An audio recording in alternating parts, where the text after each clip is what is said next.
वैसे तो आप लोग काफ़ी अच्छी यूनिवर्सिटी में पढ़ते हैं। जब अपने नाम पे हिस्ट्री बनती है कि मैंने फर्स्ट वुमेन हूँ जो इतने बड़े देश से आई, मेडल के साथ साथ अपने देश का जो हमारा राष्ट्रीय रिकॉर्ड था वो भी बनाया था। आज यहाँ मथुरा की धरती में, क्योंकि आप कई दिनों से आपको चाहती थी कि मथुरा आए, और देखिए क्या माहौल बना है कि संस्कृति के साथ जुड़कर आज पूरी संस्कृति में रहकर आप वृंदावन से होकर आई है। ये भीड़, ये जो देश का ये जो युवा शक्ति है सामने, कैसा महसूस कर रही है आप? अच्छा लग रहा है क्योंकि मेरे को वृंदावन मथुरा से काफ़ी लगाव है और मैं कृष्ण भक्ति भी करती हूँ। मेरे साथ कान्हा जी रहते हैं तो उनकी सेवा करती हूँ मैं, तो काफ़ी अच्छा लग रहा है कि मुझे यहाँ पे इतना सम्मान मिल रहा और मेरे से कुछ अगर कोई सीख सकता है थोड़ा बहुत। वैसे तो आप लोग काफ़ी अच्छी यूनिवर्सिटी में पढ़ते हैं, संस्कृति जो हमारे देश से जुड़ी हुई नाम से बनाई गई है, तो काफ़ी अच्छा लग रहा है यहाँ पे। जी, मंथन India presented by Sanskrit university, ये हम सब के लिए गर्व की बात है। आप आज यहाँ आई, आपने निमंत्रण स्वीकार किया।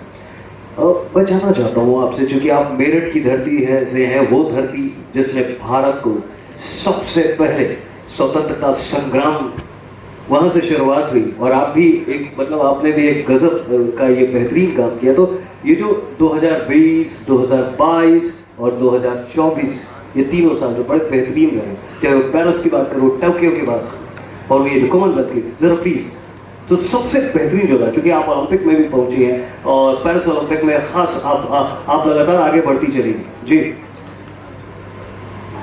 जो मतलब मेरा फर्स्ट ओलंपिक्स था टोक्यो 2021 में मैंने क्वालिफाई किया था, और उसके बाद मेरी जो रेस वॉकिंग की जर्नी इंटरनेशनल लेवल पे शुरू हुई है। मतलब उससे पहले मैं नेशनल में मेडल तो जीत रही थी बट उतने लेवल तक नहीं जा पा रही थी, तो उसके बाद ऑटोमेटिकली हमें रास्ते दिखने लगते हैं और हम आगे बढ़ते चले जाते हैं। कॉमनवेल्थ में मेरा 2022 में सिल्वर मेडल था, जो कि इंडिया के लिए हिस्ट्री है, जो फर्स्ट वुमेन में बनी थी। तालियां बजनी चाहिए। उनकी कहानी बड़ी खूबसूरत है, धीरे धीरे हम आएंगे। क्या कहा था मोदी जी ने जब आपसे मोदी जी से मुलाकात हुई थी, हमारे देश के माननीय प्रधानमंत्री? वो 3-4 बार मैं मिल चुकी हूँ उनसे, मेरी फैमिली भी मिली थी। वो मेरठ में आए थे, हमारे यहाँ पे भी खेलों की यूनिवर्सिटी का उद्घाटन हुआ था, तो हमेशा मोटिवेट करते हैं हर ही एथलीट को, चाहे वो कभी भी हम लोग कोई इवेंट खेलने जाते हैं या फिर उसके बाद आते हैं तो सबसे मिलते हैं, बातें करते हैं, तो इंस्पायर है हमारे लिए काफ़ी। आपको कैसा लगता है कि मतलब आज के दौर में सीढ़ियाँ या लिफ्ट करियर के लिए?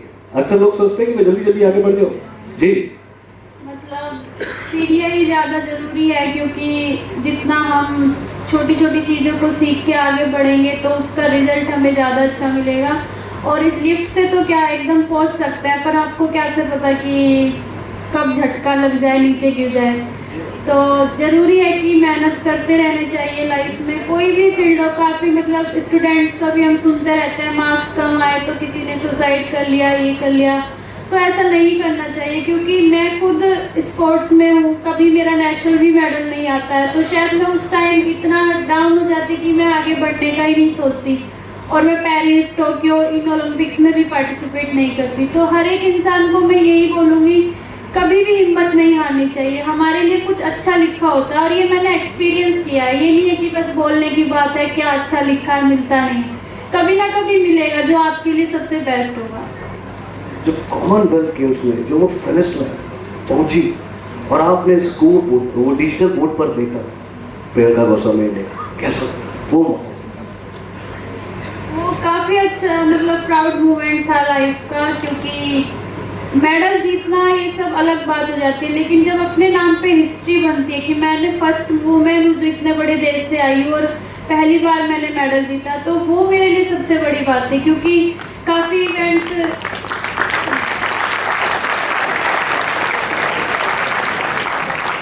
थोड़ी सी और बजा दोगे तो मुझे भी अच्छा लगेगा।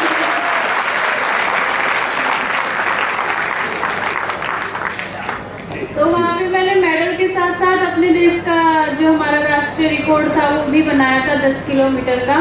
तो करंट में मेरे 10 किलोमीटर, 20 किलोमीटर और 35 किलोमीटर तीनों के ही इंडिया रिकॉर्ड है। तीनों आप ही के क्या बात है। इसे सीखना पड़ेगा।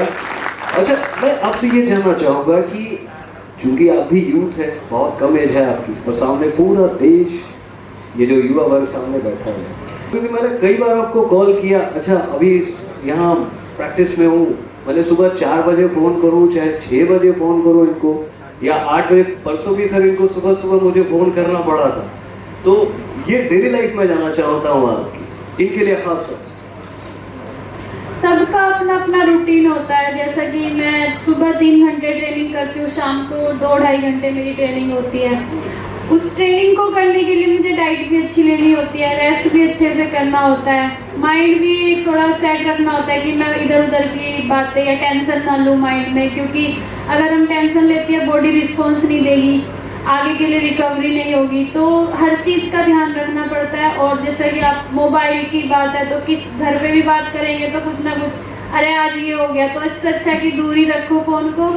तो इसलिए मैं फ़ोन वगैरह कम उठा पाती हूँ। मतलब ज़रूरी नहीं है भाई ये रात भर रील्स में व्यस्त रहने की बजाय, ज़रूरी है कि आप अपने काम पे ध्यान दीजिए। ये तो है, क्योंकि रील वगैरह तो चलो ये भी है ज़रूरी, आजकल तो देश में बहुत सोशल मीडिया चल ही रहा है, वो तो सबका अपना अपना चॉइस होता है। बट जो हमारा जो एम होता है लाइफ का, वो सबसे ज़्यादा इम्पोर्टेंट है। तो उसको देखते हुए क्या क्या हमें करना चाहिए वो पहले है, बाकी अगर आपको लगता है आपके पास उसके अलग टाइम है तो आप कर सकते हैं, कोई प्रॉब्लम नहीं। ज़रूरी तो ये भी है कि आज के दौर पर टेक्निकली बहुत स्ट्रांग होना ज़रूरी है, स्पोर्ट्स में भी, है ना? हाँ, जैसा कि हमारे पीछे भी बहुत लोग काम करते हैं, साइंस के साथ अलग काम है, न्यूट्रिशन है, हमारे जो बायोमैकेनिकल्स है, और हमारे कोचेज़ है, हर कोई रिकवरी एक्सपर्ट है, हर चीज़ मिलके एक साथ काम करते हैं जब हम एक खिलाड़ी बनता है। आप संस्कृत यूनिवर्सिटी के लिए तालियां बजा सकते हो। दैट्स वाई है ये मंत्र, दैट्स वाई उन्होंने कहा कि आज के दौर में क्यों टेक्निकली आपको स्ट्रांग होना ज़रूरी है। दैट्स वाई ये आप सबके लिए है। देखिए आज ये भी हैं वहाँ पे मैदान में, ट्रैक एंड फील्ड में, या आगे भी बहुत सारे आपके, यहाँ तक कि आपका तो रिस्ट वॉच भी बड़ा वो डिजिटल होता होगा, सारी चीज़ें। तो आज लाइफ में आज के दौर में निश्चित रूप से टेक्निकली होना बहुत ज़रूरी है। और जब टेक्निकली होकर आप आगे बढ़ी, और उसी दौर में योगी जी ने कहा शाबाश दोस्त प्रियंका तुमने तो कमाल कर दिया। वो दौर चला जाना चाहूँगा, लखनऊ का वो दौर। वो मैं उनसे first time Tokyo Olympics qualify करने के बाद हमारा ऐसे ही एक फंक्शन था, वुमेंस डे पे मुझे स्पेशली हमारे लखनऊ में बुलाया गया था। तो वहाँ पे मैं फर्स्ट टाइम मिली थी, तो वहीं पे बात हुई थी। तो उसके बाद बातें हुई क्या क्या स्पोर्ट्स में होना चाहिए, क्या क्या नहीं। उसके बाद हमारी 2022 में पूरी स्पोर्ट्स की पॉलिसी ही उन्होंने चेंज कर दी है कि हमारे खिलाड़ियों को और इनामी राशि दी जानी चाहिए, उनको जॉब देनी चाहिए अपने स्टेट में। तो काफ़ी लोग डीएसपी भी लगे हमारे स्टेट गवर्नमेंट में, और नायब तहसीलदार भी लगे, हर फील्ड में हमारे लिए पोस्ट निकली है। तो वो एक बहुत बड़ी जीत है अपने प्रदेश की। मुझे लगता है कि संस्कृत यूनिवर्सिटी का फ्यूचर और बढ़िया होने जा रहा है। आप तमाम मेहमान जो यहाँ आप बता रहे हैं, मैं बता दूँ कि जहाँ हमारे यहाँ स्टूडेंट्स को technically, digitally, agro protect, MBA, इन सब के लिए तो यहाँ उनको तैयार किया ही जा रहा है। साथ ही हमारा एक स्पोर्ट्स कॉम्प्लेक्स भी है जहाँ पर स्टूडेंट्स वहाँ प्रैक्टिस करते हैं और यहाँ से वो नेशनल लेवल तक पहुँचे हैं। और पूरी उम्मीद है कि प्रियंका हमारे स्पोर्ट्स कॉम्प्लेक्स में भी पधारेंगी और स्टूडेंट्स को ज़रूर सिखाएंगी। बिल्कुल, कि तो मैंने सर से भी सुबह बात की थी, मतलब पढ़ाई के साथ साथ एक स्पोर्ट्स भी होना चाहिए, और जैसे कि स्कूल से ही ये चीज़ें शुरू होनी चाहिए। और यूनिवर्सिटी तो एक बड़ा कॉलेज हो जाता है, तो यूनिवर्सिटी में तो अच्छे अच्छे एथलीट बन के आने चाहिए स्कूल से। और यूनिवर्सिटीज़ को सपोर्ट करना चाहिए हर एक फील्ड को, चाहे वो, ये नहीं बोलूँगी मैं स्पोर्ट्स की तो स्पोर्ट्स को ही करो, हर एक फील्ड को सपोर्ट करो। और यहाँ पे तो यूनिवर्सिटी काफ़ी सपोर्ट भी कर रही है। जब इतने दूर दूर से, मेरे खुद डिस्ट्रिक्ट की शायद कोई लड़की यहाँ पे पढ़ने आती है, तो वो इतने दूर से यहाँ पढ़ने आ रही है, तो कुछ तो बात होगी यूनिवर्सिटी में। बिल्कुल, हम कह सकते हैं कि पढ़ोगे, लिखोगे और खेलोगे, कूदोगे भी तो बनोगे नवाब। Thank you so much Priyanka, आप यहाँ आए, हम सब के लिए बड़े गर्व की बात है। सबसे बड़ी बात है कि आप देश का नाम रोशन कर रही है। एक छोटा सा आखिरी सवाल, पोडियम पे जब आप चढ़ते हैं, मेडल लेते हैं, और तिरंगा सामने लहराता है। शाहरुख खान जब देख रहे थे तो उन्हें बड़ा खूबसूरत लगा था चक दे इंडिया में। जब आप तिरंगा लहराते देखती हैं तो वो जो अंदर से जज्बा, जोश। हाँ, जोश तो मतलब इमोशनली ज़्यादा हो जाता है हर कोई प्लेयर, तो अच्छा लगता है कि देश का झंडा जा रहा है, कि हम इंडिया को रिप्रेजेंट कर रहे हैं वहाँ पे। तो ये नहीं बोला जाता कि मैं कहाँ से हूँ, पर सबसे पहले बोला जाता है प्रियंका फ्रॉम इंडिया। तो इंडिया ही इंडिया होता है, तो काफ़ी अच्छा लगता है। इतनी अच्छा आपको संस्कृति यूनिवर्सिटी भी आकर लग रहा होगा, मुझे लगता है। हाँ, अच्छा लगता है क्योंकि इतने सारे लोगों से मिलने का मौका मिलता है, और मुझे लगता है कि किसी को अगर मेरी जर्नी से कुछ सीख मिलती है तो वो मेरे लिए बहुत बड़ी बात है कि मैंने इतना किया है। Thank you so much Priyanka. मैं आपको बताऊँ कि संस्कृति यूनिवर्सिटी को मैं हमेशा कहता हूँ ये मेरी यूनिवर्सिटी है, और हमारे यहाँ सिखाया जाता है कि ये हमारी यूनिवर्सिटी है। एक ऐसी यूनिवर्सिटी जो आपको मॉडर्निज्म के साथ साथ हमारे कल्चर में भी जीना सिखाती है, और ये हमारे संस्कृत यूनिवर्सिटी का ध्येय है। Thank you so much. Thank you everyone.